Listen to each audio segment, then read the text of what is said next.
আল্লাহ তাআলা হয়তোবা উনাকে আমার ওসিলা হিসেবে পাঠিয়েছেন যে যার কারণে আমি আজকে লাল সবুজ জার্সিতে গায়ে মাঠে জড়াইতে পারছি। শুধু আমাকেই না এবং কি ওমেনস টিমেও ৩-৪ জন প্লেয়ার আছে যাদেরকে উনি নিজ হাতেই নিয়ে আসছে এবং কি আর্মি টিমেও আছে। যখন আমি এটা শুনি যে ন্যাশনাল টিমের ক্যাম্পে ডাকছে, তো আসলে এটা অনেক স্বপ্নের মতো। এই বয়সে ন্যাশনাল টিমের ক্যাম্পে ডাক পাওয়া এবং জামাল ভাইদের সাথে ড্রেসিং রুম শেয়ার করা এটা আসলেই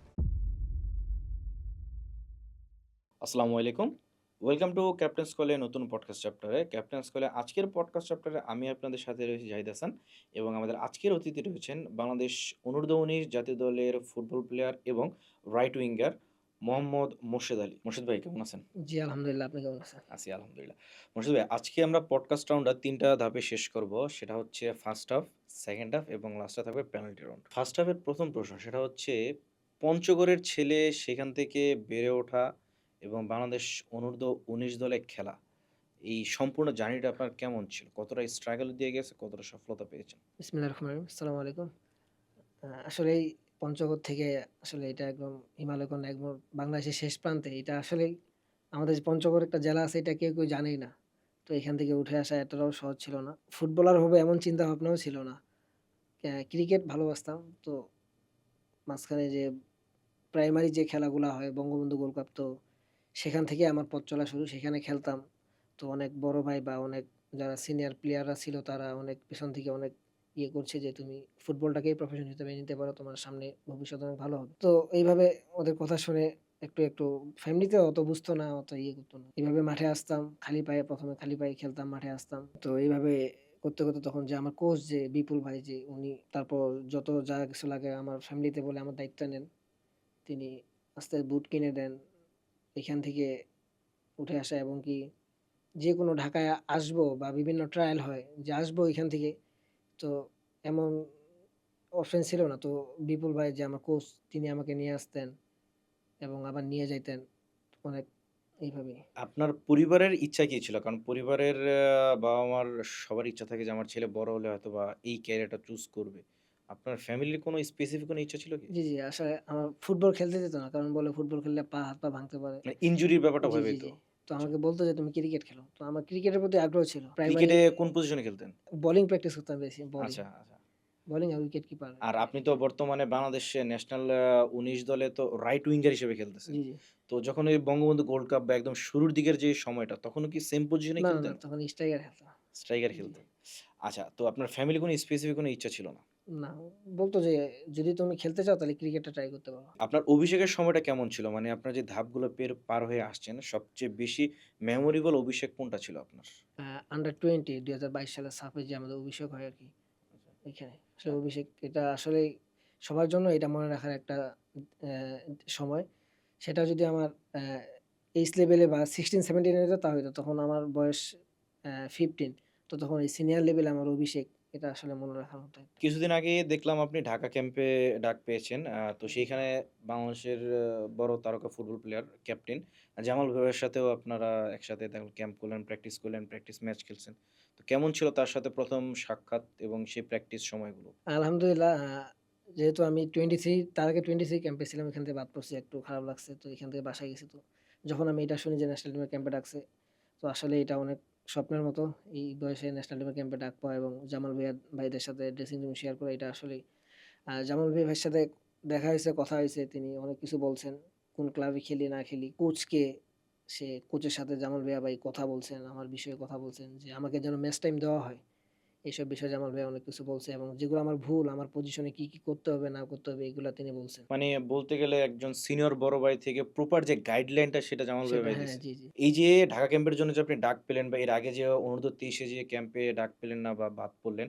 তো এই ঢাকা ক্যাম্পে যে ডাকটা পেলেন সর্বপ্রথম কলটা আপনাকে কে করল? এটা ফেডারেশন থেকে করছে ফোন। ফেডারেশন থেকে জি। আপনাকে কল করছে। আচ্ছা ভাই, আপনি তো অনূর্ধ্ব-১৯ সাফ চ্যাম্পিয়নশিপে বাংলাদেশের হয়ে ওপেনিং গোল করলেন।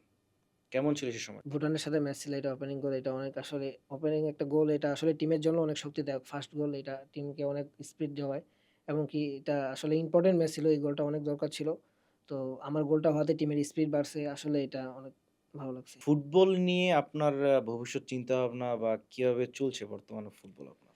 বাংলাদেশের ফুটবল তো আগের তুলনায় এখন আলহামদুলিল্লাহ অনেকটাই মানুষ দেখতেছে। হামজা ভাই আসার পর থেকেই বাংলাদেশের ফুটবলটা এখন অন্যরকম। তো সবারই স্বপ্ন থাকে যে বাংলাদেশের ফুটবল একদিন ওয়ার্ল্ড কাপ খেলবে। তো আমারও সেই ক্ষেত্রে আমারও স্বপ্ন যে এটাই যে বাংলাদেশ একদিন ওয়ার্ল্ড কাপ খেলবে। ইনশাআল্লাহ তার আগে সবচেয়ে বড় স্বপ্ন যে বাংলাদেশ একটা সাব চ্যাম্পিয়ন হবে এটাই বড় স্বপ্ন। ইনশাআল্লাহ ভাই। অ্যাজ এ দর্শক সেটা আমারও চাওয়া, সবারই চাওয়া। আরেকটা জিনিস সেটা হচ্ছে ভাই একজন অ্যাথলেট বা একজন ফুটবল প্লেয়ারের জন্য বা স্পোর্টস পারসন এর জন্য ডিসিপ্লিন কতটা জরুরি? হ্যাঁ, আসলে একটা ফুটবল প্লেয়ার বা যেকোনো স্পোর্টস এর জন্য ডিসিপ্লিন এটা মাস্ট ইম্পোর্টেন্ট। যে সব দিক দিয়েই আপনি খাওয়া-দাওয়া বা রেস্ট বা ঘুমানো এই স্পোর্টস এর জন্য এটা আসলে ডিসিপ্লিনটা সবার আগে কোচ এটাই খেয়াল করে ডিসিপ্লিন। আপনার ঠিকমতো ঘুমানো, সময় ঠিকমতো না ঘুমাইতে পারলে আপনি সকালে প্র্যাকটিসে বা ফুল এফোর্ট দিতে পারবেন না। সেম আপনার খাওয়া-দাওয়া বা পানি আপনি ঠিকমতো পানি না খেলে মাঠে দেখবেন যে আপনার মানে মাসল-টাসেল ইয়ে ডিহাইড্রেশন করবে। এর সমস্যা হতে জি, জি। পারে। তো ফুটবলারের জন্য বা যেকোনো স্পোর্টসম্যানের জন্য ডিসিপ্লিন এটা মোস্ট ইম্পোর্টেন্ট। আচ্ছা মোর্শেদ ভাই, এখন যদি আমি জানতে চাই যে আপনার ধরেন আজকে প্র্যাকটিস। তো আপনি এখন ক্লাবে আছেন, ক্লাব থেকে মাঠে যাবেন। তো সকালের শুরু থেকে রাত পর্যন্ত টোটাল রুটিনটা যদি একটু জানতে চাই? সকালে উঠে নাস্তা করার পর রেস্ট করি। একটু স্ট্রেচিং আমাদের থাকে সকালে। তো স্ট্রেচিং করার পর আবার দুপুরে খাওয়ানোর পরে একটু রেস্ট করে আমরা দেন আবার মাঠে যাই। মাঠে যাওয়ার পর ট্রেনিং করি। ট্রেনিং এর পর আবার আসে স্ন্যাকস থাকে। স্ন্যাকস এর পর আবার কালকে সকাল থেকে আবার শুরু হয়। মানে মানে বিকাল সন্ধ্যা পর্যন্ত থাকে। জি, রাত্রে জি। আর কোনো মানে না, না। জাস্ট পুরোটা রেস্ট। জি, রাত থেকে স্টার্ট। আ প্রতিটা প্লেয়ারের লাইফে এমন একজন ব্যক্তি বা একাধিক ব্যক্তি থাকতে পারে যার কিনা পিছন থেকে সেই শক্তিটা জোগানো বা পিছন থেকে সেই সাপোর্টটা করে আসে। তো আপনার এখন পর্যন্ত যে টোটাল জার্নি সে পঞ্চগড় থেকে ঢাকা আসা, অনূর্ধ্ব অনেকগুলা দল খেলা। তো কে সেই মানুষটা যাকে সবচেয়ে বেশি কৃতিত্ব দিতে চাবেন আপনি? হ্যাঁ, আমি ১ম এ বলছি যে যার কথা বললাম বিপুল ভাই। তিনি হলেন আসলে আল্লাহ তাআলা মনে হয় যে কারো পিছনে একজনকে না একজনকে থাকে। তো আল্লাহ তাআলা হয়তোবা উনাকে আমার ওসিলা হিসেবে পাঠিয়েছেন যে যার কারণে আমি আজকে লাল সবুজ জার্সিতে গায়ে মাঠে জড়াইতে পারছি। মাঝখান দিয়ে আমি ফুটবল ছেড়ে দিব এমন চিন্তা ভাবনা ছিল যে কোভিডের করোনা ভাইরাসের তো ফ্যামিলিরও অনেক বাজে অবস্থা ছিল। তো ওইখান থেকে উনি আমাকে বের করে নিয়ে আসছে এবং কি ফ্যামিলিগতভাবে অনেক সাপোর্ট করে। শুধু আমাকে না এবং আমার ফ্যামিলিকেও উনি অনেক হেল্প করে। বিপুল ভাই যার কথা আমি বললাম, তিনি শুধু আমাকেই না এবং কি ওমেনস টিমেও ৩-৪ জন প্লেয়ার আছে যাদেরকে উনি নিজ হাতেই নিয়ে আসে এবং কি আর্মি টিমেও আছে। পার্সোনালি ভাবে উনি আমাকে এখন পর্যন্ত যে হেল্প করে, তো আসলে আমার এখানে আসার যে ফুল অবদান এটা আমি উনাকেই দিব। স্যার যখন ১ম আপনার খেলা দেখে আপনার পরিবারের কাছে গেল এবং পরিবারকে মানানোর চেষ্টা করল, তখন আপনার পরিবারের রিঅ্যাকশনটা কেমন ছিল? আসলে বাসার আসে বাসার পাশে একটা বড় ভাই ফুটবল খেলতো উনি। যখন এইসব নিয়ে গেছে বলতো আরকি তখন বলতো যে, "ফুটবল খেলে তো কিছু হবে না। টাকা-টুকা" এইটা ওরা জানে না যে মানে ফুটবল টাকা লাইফের হ্যাঁ। কোনো ভবিষ্যৎ নাই। হ্যাঁ, বলছে যে বাসার পাশে একটা বড় ভাই খেলতো। এক্সাম্পল দিত যে, ওই যে ও ফুটবল খেলছে। ছোট থেকে বড় হয়ে হ্যাঁ, ফুটবল ভাই খেলছে। বাবা-মার এর একটা অভ্যাস থাকে যে হ্যাঁ, কেউ যদি নেগেটিভ কিছু করে সেটার একটা জি, জি। এক্সাম্পল সেট করা। তো পরে আরকি এক্সাম্পল দিছে যে ও ফুটবল খেলছে। কিছু করতে পারেনি। ফুটবল খেলে কি হবে এই সেই। পরে বলছে যে অন্যভাবে বলছে যে, "এটা আমার দায়িত্ব। আপনারা জাস্ট ওকে একটু সাপোর্ট করেন, দোয়া করেন। বাকিটাই আল্লাহ ভরসা। ভালো কিছু হবে।" এবং আমার একটা দুলাভাই ছিল। সেও আসে বাসায় অনেক বুঝাইতো বা বাসায় একটা বড় বোন ছিল পাশে। ও আসে আরকি বুঝাইতো। বাসায় বলতো। এটার পর আমি একবার ১ মাসের ক্যাম্পে একটা চান্স পাই। তো তখন মা আমাকে আসতে দিত না। বলত যে, "না কোথায় যাবি, একাই যাবি।" তখন তো ছোট। বলতেছে, "না যাওয়ার দরকার নেই। তোকে খেলার দরকার নাই। তুই যা খেলবি এদিকেই খেল। বড় হইলে এটা পরে যেকোনো একটা কিছু করে খাবি, সমস্যা নেই।" তো পরে আমি অনেক কান্নাকাটি করতাম যে, "আমি এতদিন ফুটবল খেলছি যেটার জন্য, যেটা এখন আমার সামনে, এখানে যদি না যাই তাহলে আমার ফুটবল খেলে লাভ কি?" তো অনেক কিছু করার পর মা তারপরও নারাজ, মা আসতে দিবে না। তো যেদিন চলে আসি আরকি ওদিন মা অনেক কান্নাকাটি করতেছে যে কোথায় যাচ্ছে না যাচ্ছে, একাই থাকবে। তো আসার পর তো আমি তো আর থাকতে পারতেছি না এদিকে। আমি অনেক কান্নাকাটি করতেছি, বাসায় ফোন দিচ্ছি যে আমি চলে যাবো, আমি আর থাকবো না। আ মানে পরিবারে খুব মিস করতেছেন। হ্যাঁ, আমি বলছি যে আমি থাকবো না, আমি বাসায় ভালো করে পড়াশোনা করব। আমি আর খেলাধুলা করব না, আমি থাকবো না, আমি থাকতে আচ্ছা। পারতেছি না এদিকে। তো পরে মা মানে আবার এই সিদ্ধান্তটা না মানে এই যে এই জিনিসটা বা এই ফিলিংসটা বা এই ভয়টা আসার কারণ কি? না আসলে বাইরে তখন ফার্স্ট টাইম আমি এর আগে আসিনি কোথাও। আচ্ছা, ক্যাম্পটা কি ঢাকায় ছিল? না সিলেটে একদম একবার সিলেটে ছিল। মানে সিলেট পঞ্চগড় থেকে সিলেট অনেকটা হ্যাঁ, পথ। অনেক। তো আমি তো প্রতিদিনে কান্না করতাম, ফোন দিতাম যে, "আমি থাকবো না।" পরে আমি এখানে আসার পর যে অনেকজন বলছে আরকি বাবাকে যে, "আপনার ছেলে তো অনেক ভালো জায়গায় গেছে। ওইখানে সবকিছু পড়ালেখা, খাওয়া-দাওয়া সবকিছু সরকারিভাবে।" তো এগুলা মা শুনছে, শোনার পর কিছুটা আরকি আগ্রহ জাগছে যে, "না এদিক থাকলে তো পড়াশোনা করি না ঠিকমতো।" তো বলছে যে, "এখানে থাকলে পড়াশোনা ঠিকমতো হবে।" তো তারপরে আমি মাকে ফোন দিছি যে, "আমি আর এখানে থাকবো না। আমাকে ভালো লাগে না। আমাকে বাসায় নিয়ে যাওয়ার ব্যবস্থা কর।" তখন মা শুনছে পড়ালেখা হয় এখানে। তো আচ্ছা। মা বলছে, "এখন আর এইগুলা বলে লাভ নাই। তোমাকে এখন এখানে থাকতে হবে।" আমি বলছি, "না বাসায় গেলে আমি ভালো করে পড়াশোনা করব।" তখন মা বলতেছে, মানে "তোমাকে" অ্যাকচুয়ালি মানে আন্টির চিন্তাটা যে ফুটবল না খেলুক অন্তত পড়াশোনাটা পড়াশোনা ঠিক হ্যাঁ, মতো করুক। বলছে এখানে শুনছে যে পড়াশোনা এখানে ঠিক মতো হয়। তারপর থেকে মা বলতেছে, "না এখন আর বললে হবে না। এখন তোমাকে এখানে থাকতে হবে।" আচ্ছা ঠিক আছে। আর বর্তমান ফ্যামিলি আঙ্কেল আন্টির রিঅ্যাকশনটা কেমন আপনার? হ্যাঁ, আসলেও তারা এখন মানে এখন আমার বাবা যখন বাইরে যায়, কাজে বাদে যায় তো অনেকেই আমার বাবাকে বলে এই যে, "এটা মুর্শিদের বাবা" তো মানে যখন বাবা গ্রামে বা হ্যাঁ, বাজারে যায়। হ্যাঁ, তখন এটা বলে এটা আসলেও আমার আব্বা অনেক গর্ব করে এবং কি অনেক প্রাউড করে। এবার এখন যখন আমরা সেকেন্ড হাফে, তো সেকেন্ড হাফের ১ম প্রশ্ন হচ্ছে প্রতিটা ফুটবলারের নিজের লাইফে একজন আইডল বা আইকন মানে। আপনার ক্ষেত্রে সেই ব্যক্তিটা কে? আসলে ফুটবলে তেমনভাবে কাউকে আইডল মানা হয় না। জাস্ট যার খেলা ভালো লাগে আমি তাকে ফলো করার চেষ্টা করি। আমরা মুসলিম হিসাবে আমাদের আইডল তো একজনই হযরত মুহাম্মদ সাল্লাল্লাহু আলাইহি ওয়াসাল্লাম আমরা সাল্লাল্লাহু তাকেই সাল্লাম। আইডল মানি। আর এটা আমাদের মুসলিমের একজন আইডল তিনিই। আর আমি এমনিই আইডল না, যার খেলা ভালো লাগে আমি তার খেলা ফলো করি। দলে বর্তমানে আপনার সবচেয়ে কাছের মানুষ বা কাছের বন্ধুটা কে? যার সাথে যেকোনো জিনিস ফান বা ভিতরে অনেক কিছু শেয়ার করতে পারেন? আন্ডার 19 টিমের ক্যাপ্টেন ফয়সাল তার সাথে আমার অনেক দিনের পথ চলা একসাথেই ছিলাম। সে আচ্ছা, ফয়সাল ভাইয়ের সাথে জার্নিটা একটু সংক্ষেপে শুনতে চাই। আসলে তার সাথে আমার ফার্স্ট দেখা ২০১৮ সালে বিকেএসপিতে একসাথে ক্যাম্প করি। তখন অত ভালো পরিচয় ছিল না। তো এখান থেকে যখন আমরা ন্যাশনাল টিমের ক্যাম্পে আসি ২০২২ সালে। তো এখান থেকে ওর আর আমার পথ চলা এখন পর্যন্ত। এবং ও আর আমি একসাথেই যতগুলো ইন্টারন্যাশনাল ম্যাচ খেলছি সব একসাথেই খেলছি, একসাথেই ছিলাম, একসাথে রুম শেয়ার করছি। পছন্দের জার্সি নাম্বার কত? পছন্দের জার্সি নাম্বার হলো নাম্বার 11। তো তবে আমি একটা জার্সি নাম্বার মনে রাখতে চাই, যেটা আমার অভিষেক হয়েছিল ন্যাশনাল টিমে আন্ডার ২২ সালে 21 ইউরোপিয়ান ক্লাব ফুটবলে আপনার জি, জি। পছন্দের দল কোনটি? বার্সা। আপনি তো বর্তমানে আ বাংলাদেশের ক্লাব ফুটবল ফোর্টিস এফসির হয়ে জি, জি। খেলতেছেন। তো সেই ক্লাব সম্পর্কে একটু জানতে চাই।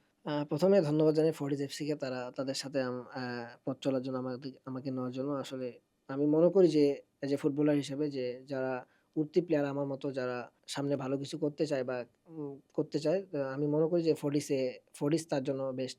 আসলে ফোর্টিসের সবকিছু আছে। আসলে ফুটবলারের জন্য একটা সবচেয়ে বেশি দরকার যে গ্রাউন্ড, মাঠ সেটা দরকার। আসলে ফোর্টিসের আ এরকম মাঠ আর কোথাও বসুন্ধরা আর জাতীয় স্টেডিয়াম বাদ দিয়ে এমন মাঠ আর কোথাও নাই। যে ফোর্টিসের যে গ্রাউন্ড আছে ৬-৭ টা গ্রাউন্ড তাদের প্র্যাকটিসের। এবং যে ফোর্টিসের কোচ যে সবচেয়ে বেশি যেটা দরকার যে কোচিং স্টাফ এবং থাকা এবং মাঠ সব দিক দিয়ে অনেক ভালো। লাইফের এতটুক জার্নিতে আপনার কাছে জীবনের সফলতা মানে কি? আহ জীবনের সফলতা মানে একটাই পরিশ্রম এবং কি যে জিনিসটা আ জন্য আপনি পরিশ্রম করবেন সেটাকে ধ্যান করা এবং কি সেটাকে নিয়ে চিন্তা করা এবং আল্লাহর উপর পূর্ণ বিশ্বাস রাখা। ভাই এখন যাব পেনাল্টি রাউন্ডে। বাংলাদেশ ফুটবল দলে আপনার পছন্দের খেলোয়াড় কে? হামজা ভাই, রাকিব ভাই আছেন। ওয়ার্লড ওয়াইড যদি জিজ্ঞেস করি টপ ৩ জন স্পোর্টস তারকা কারা, কারা আপনার দেশের মতে?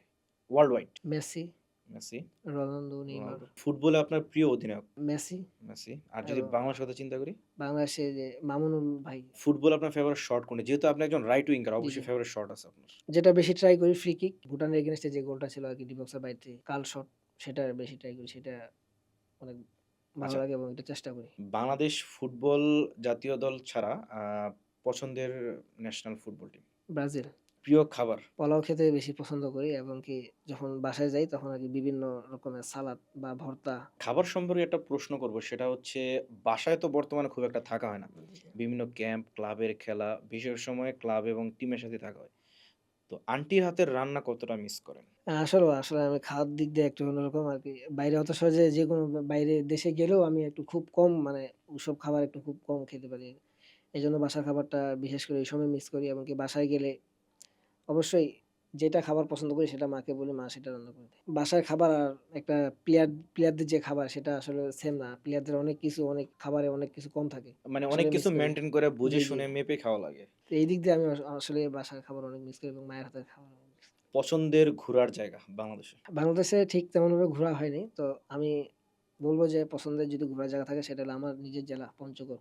সেখানে আ আমাদের হিমালয় কন্যা যে পাহাড়, নেপালে যে পাহাড় সেটা দেখা যায় আসলে সেটা দেখার জন্য বিভিন্ন দূর-দূরান্ত থেকে মানুষ যায়। আমি বলব যে আমার নিজের জেলা পঞ্চগড় জেলাই বেস্ট। ভাই যেহেতু ঘোরার কথা বললাম, আপনি যেহেতু বললেন যে হিমালয় কন্যা। তো আপনাদের পঞ্চগড় থেকে তো কাঞ্চনজঙ্ঘাটা দেখা যায়। জি, জি। বিভিন্ন নিউজে, বিভিন্ন ছবিতে আমরা দেখি।